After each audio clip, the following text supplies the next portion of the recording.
క్రీస్తునందున్న ప్రియులకు ప్రేమతో వందనాలు తెలియజేయుచున్నాను. మే నెల 5వ తేదీ 2024. ఈరోజు దేవుడు మనకు చేస్తున్న వాగ్దానం ఏమిటనగా సమూయేలు మొదటి గ్రంథము 2వ అధ్యాయము 30వ వచనం. నన్ను ఘనపరచు వారిని నేను ఘనపరచుదును. ఆమేన్. నా ప్రియమైన సహోదరి సహోదరులారా, ఈ లోకంలో జీవిస్తున్న వారందరూ కూడా గొప్పగా ఘనముగా బ్రతకాలని కోరుకుంటూ ఉంటారు. సమాజములోను సంఘములోను పనిచేస్తున్న చోట గొప్పగా అందరూ వారినే పొగడాలని కూడా కోరుకుంటూ ఉంటారు. ఇందులో క్రైస్తవులు కూడా లేకపోలేదు. అది తప్పేమీ కాదు. అందుకొరకు మనిషి ఎన్నో ప్రయత్నాలు చేస్తూ ఉంటాడు. కొంతమంది డబ్బుంటే ఘనత ఉంటుంది అనుకుంటూ ఉంటారు.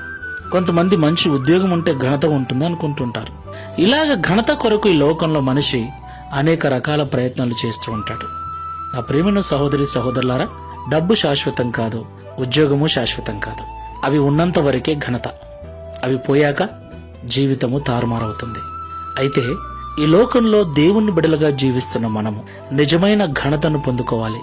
బ్రతికున్నప్పుడే కాదండి, చనిపోయిన తర్వాత కూడా మన గురించి గొప్పగా ఘనముగా ప్రజలు కీర్తించాలి అంటే ఈ లోకంలో జీవించినంత కాలం మన క్రియలతో మన యొక్క జీవితము ద్వారా దేవుణ్ణి ఘనపరిచే వారముగా ఉండాలి. దేవునికి మహిమ కలుగును గాక. ఈ లోకంలో ఎవరైతే దేవుణ్ణి ఘనపరిచేవారుగా ఉంటారో వారినే దేవుడు ఘనపరుస్తానని వాగ్దానం చేస్తున్నాడు. ఈ మాటలు వింటున్న ప్రియ సహోదరి సహోదరుడా, ఎలా ఉంది నీ జీవితం? నువ్వు ఘనతను కోరుకుంటూ ఉన్నట్లయితే ఆ ఘనతను ఇవ్వగల దేవుణ్ణి నువ్వు ఘనపరిచేవాడవుగా ఉండు. ప్రార్థన చేసుకుందాం. ప్రేమ స్వరూపుడా, పరిశుద్ధుడా, మీకు స్తోత్రాలు. నిజము తండ్రి, నిజము. మేమందరము గొప్పగా బ్రతకాలని ఘనత సాధించాలని కోరుకుంటున్నాం. ఆయా రకాల లోక భోగములు కలిగి ఉంటే ఘనత వస్తుందని ఆశపడుతున్నాం. అది పొరపాటని, అది కొంతవరకే ఘనతనిస్తుందని మాతో మాట్లాడారు.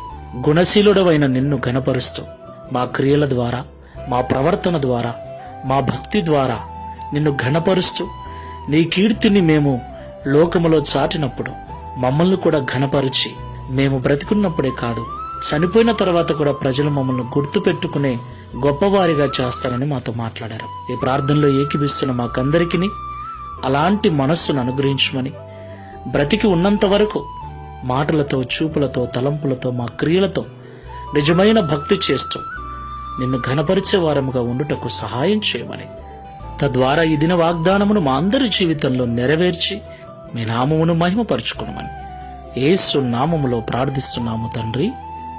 ఆమేన్. Praise the Lord. God bless you.